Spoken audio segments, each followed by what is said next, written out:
Assalamu alaikum, my dear students, my dear viewers. Welcome to our this video lecture, and we have chosen two topics today: Simon Commission and Salt March. तो ये हमारे इस chapter के आखिरी दो topics होंगे। जो हमारा दूसरा चैप्टर था नेशनलिज्म इन इंडिया का, तो शायद एक क्वेश्चन इसमें फिर रहेगा। तो आज ये दो टॉपिक जो है हम डिस्कस करने जा रहे हैं। एक तो Simon commission of 1927 and salt march by Mahatma Gandhi. तो साइमन कमीशन जो था ये एक कमेटी थी, एक कमीशन था जो ब्रिटिश गवर्नमेंट ने कॉन्स्टिट्यूट की थी वो कमेटी इन 1927 में। तो इस कमेटी को कॉन्स्टिट्यूट करने का जो मकसद था, जो मतलब था, वो ये था कि इंडिया में उस वक्त का जो कॉन्स्टिट्यूशनल सिस्टम था उसको एक तो उसकी असेसमेंट करनी थी, उसकी फंक्शनिंग की असेसमेंट करनी थी कि किस तरीके से कॉन्स्टिट्यूशनल सिस्टम जो है यहाँ का ये फंक्शन कर रहा है, या इसमें जो डिमांड्स उस वक्त इंडियंस कर रहे थे कि इसमें किस तरीके की चेंजेस होनी चाहिए। तो इन सारी ग्रीवेंसेस को, इन सारी डिमांड्स को मद्देनजर रखते हुए ब्रिटिश गवर्नमेंट ने they formed a committee headed by sir John Simon. तो इसी के नाम पे ये इस कमीशन का भी नाम पड़ा था। सर जॉन साइमन जो थे वो इस कमेटी को हेड लीड कर रहे थे, और there were the 7 members in the committee. और इस कमेटी, ये जो कमीशन था जो ब्रिटिश गवर्नमेंट ने बनाया हुआ था यहाँ पर, तो इसमें 7 मेंबर्स थे। लेकिन प्रॉब्लम क्या थी? प्रॉब्लम ये थी कि not a single member was included from India. तो इंडियन उस वक्त इंडियन नेशनल कांग्रेस या मुस्लिम लीग, उनके जो प्रोमिनेंट लीडर्स थे उस वक्त, प्रोमिनेंट मेंबर्स थे, उनको कंप्लीटली ब्रिटिशर्स ने इग्नोर कर दिया था। उनको इस कमीशन में उन्होंने इंक्लूड नहीं किया था। तो क्या हुआ कि जब वो 1927 में कॉन्स्टिट्यूट हुई and they arrived in India in 1928, तो 1928 में जब वो इंडिया में पहुंचे तो एक किस्म की एक एजिटेशन स्टार्ट होगी। तो लोगों में काफी गुस्सा था इस बात को लेकर के इन्होंने एक भी मेंबर जो है वो इंडियन शामिल इस कमेटी में नहीं किया है। तो इंडियंस ने they greeted the Simon commission with the slogan, एक स्लोगन रेज हुआ कि गो साइमन गो बैक, कि बिल्कुल ही अपोज करा उन्होंने इस साइमन कमीशन को। हर तरफ से नारों की आवाज गूंजने लगी और एक ही नारा गूंजता था उस वक्त, गो साइमन गो बैक, कि हमें आपकी इस कमीशन जो है ये हमें मंजूर नहीं है,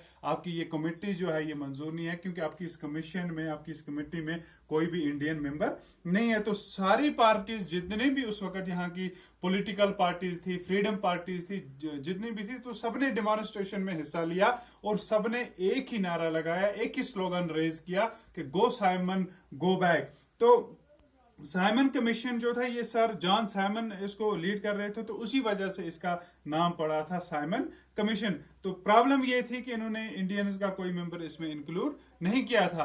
तो अब इसका पर्पस क्या था? क्योंकि उस वक्त हर तरफ से आजादी का नारा लग रहा था, right from 1900 onwards Mahatma Gandhi थे या जो बाकी प्रोमिनेंट फ्रीडम फाइटर्स थे, उन्होंने मिलके हमेशा हर एक नेशनल मूवमेंट में, हर एक प्लेटफॉर्म पे यही बात की कि हिंदुस्तानियों को आजादी चाहिए, कि ब्रिटिशर्स यहां से वापस जाए। उनका एक ही मुद्दा व मकसद था।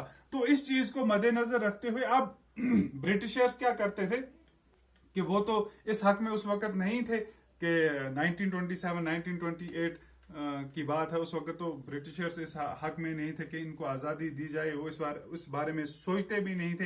ये तो फिर 1947 में जाकर हुआ।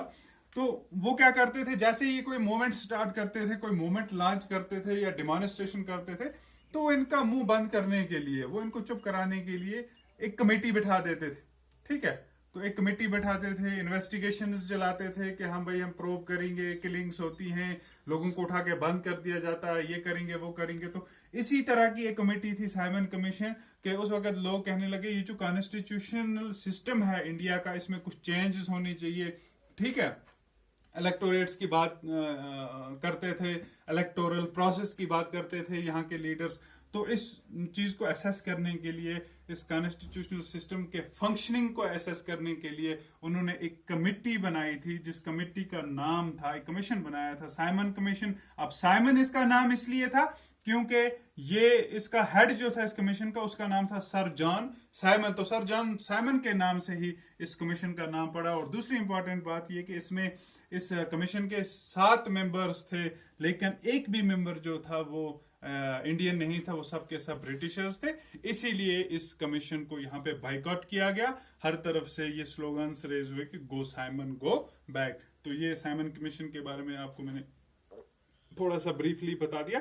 फिर साल्ट मार्च हम पढ़ते आए हैं कि गांधी जी ने यहाँ पर फ्रीडम मूवमेंट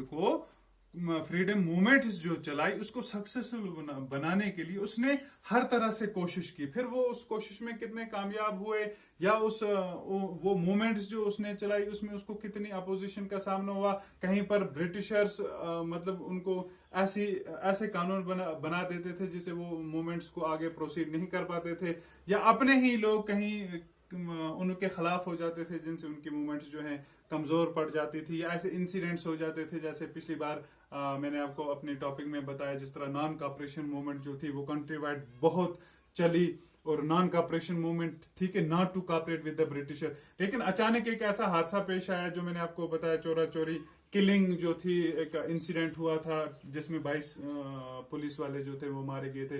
तो एजिटेटर्स ने एक पुलिस स्टेशन को आग लगा दी। तो उससे क्या हुआ कि नॉन वायलेंस से वो काफी दूर हो गए, वायलेंस होने लगी। तो गांधी जी ने मूवमेंट रखी। तो फिर गांधी जी बैठे नहीं। अगर गांधी जी बैठ जाते तो फिर उनको किसी भी तरीके से आजादी का ख्वाब जो था वो पूरा करना था। अगर वो बैठ जाते तो फिर वो आजादी हासिल नहीं कर पाते। लेकिन उन्होंने क्या किया कि जब नॉन कॉपरेशन उन्होंने विड्रा की तो उसके बाद उन्होंने साल्ट मार्च मूवमेंट शुरू की।